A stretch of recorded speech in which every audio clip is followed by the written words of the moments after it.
नूतन वास्तू आबांच्या आणि त्यांच्या चिरंजीवांच्या वतीनं ही जी नूतन वास्तू उभी केली त्याचा वास्तुशांती समारंभ तन्निमित्तानं ही सेवा आहे. शांती करावी लागते. का करावी लागते? आपण दगड आणतो, आता दगडाच्या भिंती बंद झाल्या, पण विटा आणतो, त्या विटा बनवत असताना अनेक किडे त्याच्यामध्ये रगडले जातात. वाळू आणत असताना त्याच्यामध्ये अनेक त्या गोगलगाई वगैरे ते सगळे प्राणी मिसळले असतात आणि मग यांचे हे अतृप्त आत्मे जीवाला त्रास देऊ नये म्हणून वास्तुशांती करायची असते. परंतु वास्तुशांती हा ब्राह्मणाचा विधी. आणि मग कुणी म्हणेल याच्याकरता हे कीर्तन कशाला? तर त्याच एक आहे, ब्राह्मणाला विधी करायला सांगितल्यानंतर ब्राह्मण विधी करतात, ब्राह्मणाला सांगितल्यानंतर ब्राह्मण विधी करतात.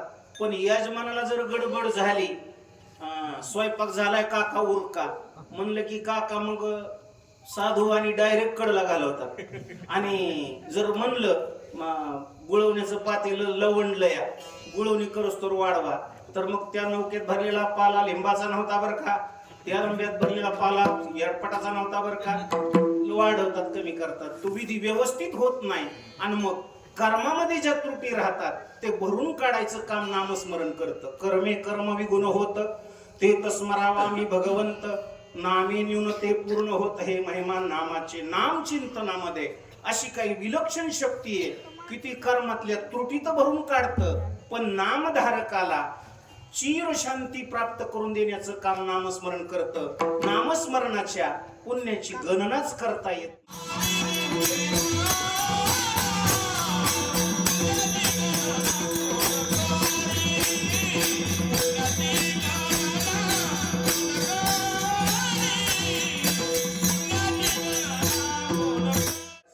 धन मिळवावं, खर तर तुकोबर आहे धनाच्या फार विरोधात आहे. एक आहे, छत्रपती शिवाजी महाराजांनी नजराणा पाठवला, तो नजराणा तर शिवाजी महाराजांनी परत केलाच केला, पण छत्रपतींना सुनावलं, देवट्या छत्री घोडे हे तो बऱ्यात न पडे, तुमचे ये रवित्त धन ते मज मृत्तिके समान, कंठी मिरवा तुळशी व्रत करा एकादशी, म्हणवा हरीचे दास तुका म्हणे मज हे आस.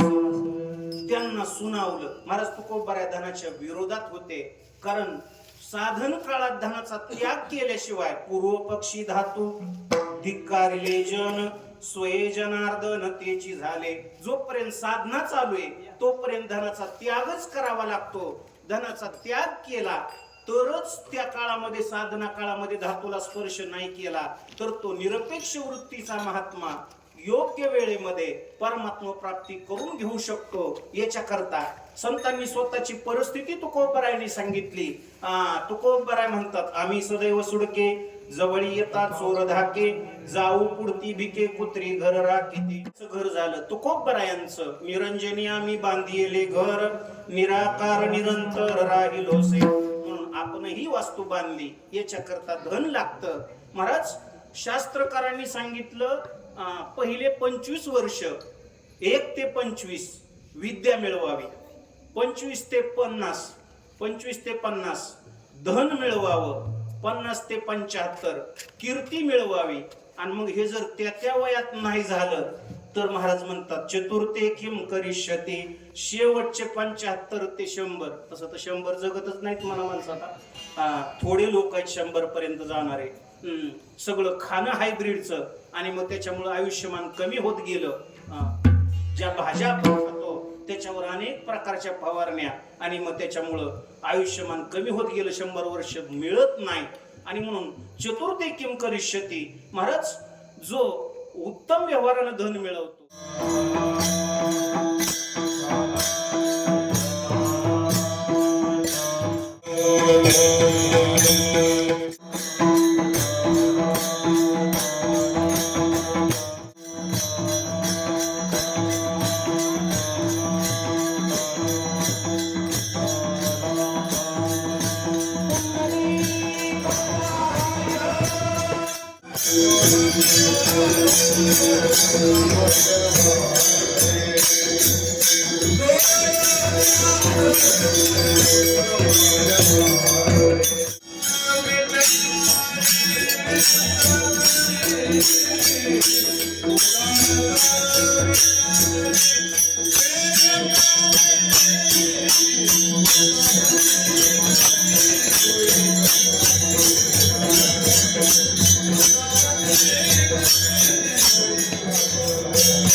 मनुष्याचं कर्तव्य आहे. माणूस असून जर कुणावर उपकार करत नसेल तर एक सुभाषितकार सांगतो त्याच्यापेक्षा मेलेल्या म्हशी बऱ्या. का?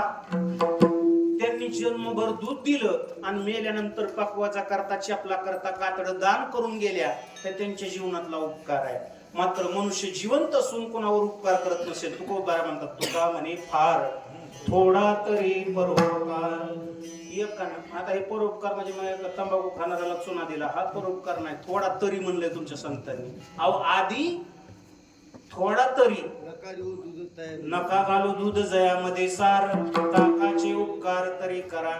तुम्हाला एखाद्याला अन्न देता येत नसेल नका देऊ फुकाचे जीवन तरी पाजा. म्हणून परोपकारी माणसाचं जीवन हे परोपकारी असलं पाहिजे. आणि परनिंदा निंदा कुणाची केली नाही पाहिजे. का? निंदा केली तर ज्ञानोबराय सांगतात परी क्रूर ग्रहांची जैसी मांदी मिळे एकेची राशी तैशी येती निंदकापाशी अशेष ही पापे. जी पाप कुठंच खपत नाही ती निंदा करणाऱ्याच्या नावावर जमा केली. जन्मभर तर राहतेच पण 7 जन्म हेच ध्यान आपल्याला मिळावं म्हणून वडाला फेऱ्या घालते. म्हणून मला वाटतं माणसाला बी एखादं व्रत पाहिजे होतं हीच बायको पाहिजे असेल तर नसेल तर मग वडाला उलट्या प्रदक्षिणा घालायचं काहीतरी पाहिजे होती व्यवस्था. पण ते माणसाकरता काहीच नाही. हे स्त्रियांच्याच ताब्यात सगळं देऊन टाकले. त्यांनी 7 फेरा ह्यो मुक्त व्हायला लागला तरी तिला जर 7 जन्म पाहिजे असेल तर देव त्याला मुक्त नाही करायचा. आता तिला पाहिजे म्हणल्यावर ते व्रत आहे. सावित्रीने ते व्रत केलेलं आहे आणि त्याच्यामुळे ते व्रत लोक व्रत करतात. परोपकारी नेणे परनिंदा. परस्त्रिया आपल्या देशामध्ये परस्त्रीला बहिणी माय आई बहीण असं मानलं जातं. तुकोबरायांचं चरित्र हनन करण्याकरता मंबाजीनं वेश्या पाठवली. महाराज तुकोबरायांनी सांगितलं परावी नारी रखुमाई सम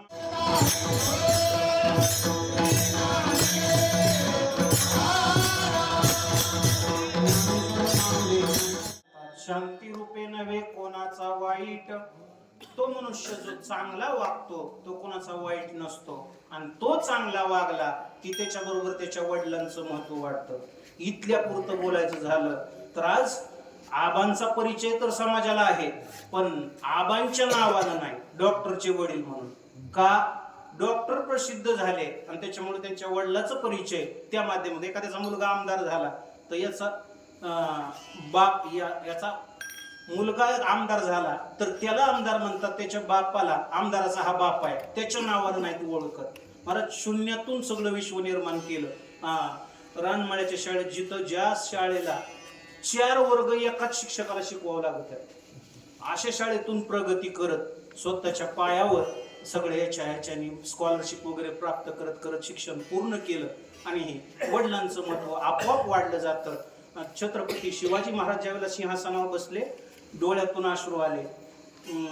जिजाऊंनी विचारलं, शिवबा एवढं मोठं सिंहासन 32 मनाचं प्राप्त झाले तरी डोळ्यात अश्रू? त्यानं सांगितलं, हे बघायला माझा बाप पाहिजे होता. त्यानं जर पाहिलं असतं. वाढवी महत्व वडिलांचे, भगतसिंग, सुखदेव, खुदिराम बोस या सगळ्याची जी प्रसिद्धी झाली त्यांच्याबरोबर त्यांच्या वडिलांचं. वाढवी महत्व वडिलांचे आणि एवढे नियम जर पाळले गृहस्थी माणसानं तर तुका म्हणे हेचे आश्रमाचे फळ परमपद बळ वैराग्याचे.